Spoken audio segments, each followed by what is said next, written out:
మనం ఇంతకుముందు వీడియోలో అష్టవసువుల్లో ఆఖరివాడు మాత్రం చాలా కాలం భూమి మీద ఉంటాడు, మిగిలిన వాళ్ళందరినీ కూడా గంగాదేవి పైలోకాలకి పుట్టిన వెంటనే జలాల్లో పడేసి పైలోకాలకి పంపించిందని చెప్పాం కదా. అతడే దేవవ్రతుడు. అతని పేరు దేవవ్రతుడు. అయితే అతన్ని గంగాదేవి మహారాజుకి దూరంగా, తండ్రికి దూరంగా చిన్నప్పటి నుంచి కూడా సకల విద్యలతో చక్కగా పెంచి అతడు యుక్త వయస్సుకి వచ్చిన తర్వాత, ప్రయోజకుడు అయిన తర్వాత తండ్రికి అప్పచెప్పి వెళ్ళిపోతుంది ఆవిడ. సరే, తండ్రి యుక్త వయస్కుడైనటువంటి సర్వ సమర్థుడైనటువంటి కొడుకును చూసి మురిసిపోతూ ఉంటాడు. సరే, అలా రోజులు గడుస్తూ ఉండగా కొంతకాలానికి ఈ శంతన మహారాజుకి సత్యవతి అనే స్త్రీని వివాహం చేసుకోవాలనే కోరిక కలుగుతుంది. అయితే ఆ సత్యవతి తండ్రి దాసరాజు, మత్స్యరాజు తనకి అంటే తన మనవళ్ళకి మాత్రమే రాజ్యం ఇస్తానంటేనే కూతుర్నిచ్చి పెళ్లి చేస్తానంటాడు. అయితే అప్పటికే యుక్త వయస్కుడు సర్వసమర్థుడు అయినటువంటి తన కొడుకును కాదని పుట్టబోయే వాళ్ళకి ఎలా ఇవ్వాలి అని ఆలోచించి దిగులుగా తిరిగి ఇంటికి వచ్చేస్తాడు శంతన మహారాజు.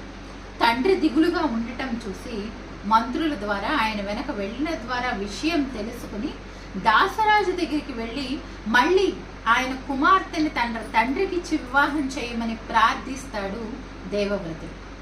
మళ్ళీ అదే షరతు పెడతాడు దాసరాజు, నా మనవళ్ళకి మాత్రమే రాజ్యం ఇస్తానంటే నాకు అభ్యంతరం ఏం లేదు, తప్పకుండా నా కుమార్తెని ఇచ్చి వివాహం చేస్తాను అంటాడు. ఈయన దేవవ్రతుడు అంటాడు, నాకు రాజ్యాకాంక్ష లేదు, మీ మనవళ్ళకే ఇచ్చేస్తారండి అంటాడు. అప్పుడు దాసరాజు ఏమంటాడు అంటే, నీకు లేకపోవచ్చు, నువ్వే ఇంత బలంగా ఉన్నావు, నీకు పుట్టబోయే పిల్లలు ఇంకా బలంగా ఉంటారు. రేపు వాళ్ళు వచ్చి మా నాన్నకి రావాల్సిన రాజ్యం అక్రమంగా మీరు తీసేసుకున్నారని మా మనవళ్ళ మీదకి యుద్ధానికి వస్తే ఎలా అని అడుగుతాడు. దాంతో బాగా ఆలోచించినటువంటి దేవవ్రతుడు, నేను అసలంటూ వివాహం చేసుకుంటేనే కదా నా కొడుకులు పుట్టేది, మీరు అన్న ప్రకారం మీ కుమార్తెను మా తండ్రికి ఇచ్చి వివాహం చేయండి, నేను ఇప్పటి నుంచి కూడా వివాహం చేసుకోను, మరణించే వరకు కూడా ఏ స్త్రీని మరో దృష్టితో చూడను అని భీషణంగా ప్రతిజ్ఞ చేసేస్తాడు.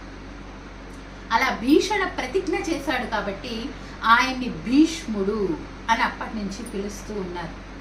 తర్వాత తండ్రికి తెలిసి చాలా బాధపడతాడు. అందుకు గాను ఆయన అంత గొప్ప త్యాగం చేసినందుకు గాను స్వచ్ఛంద మరణాన్ని వరంగా ఇస్తాడు.